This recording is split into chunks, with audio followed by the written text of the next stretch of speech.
Знаете ли кој е собственик на таа централа? Никола Филипчев и Бица Заев.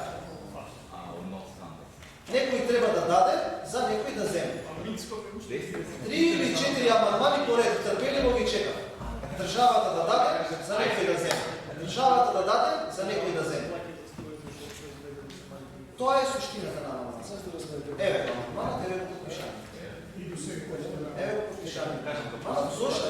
Еве може да видите. Ако има некој да демонтира слободно некој отиде во општина Beograd, 23.000 метри квадратни, Никола Филипчев, Бица Заев, државата да даде, за некој да земе.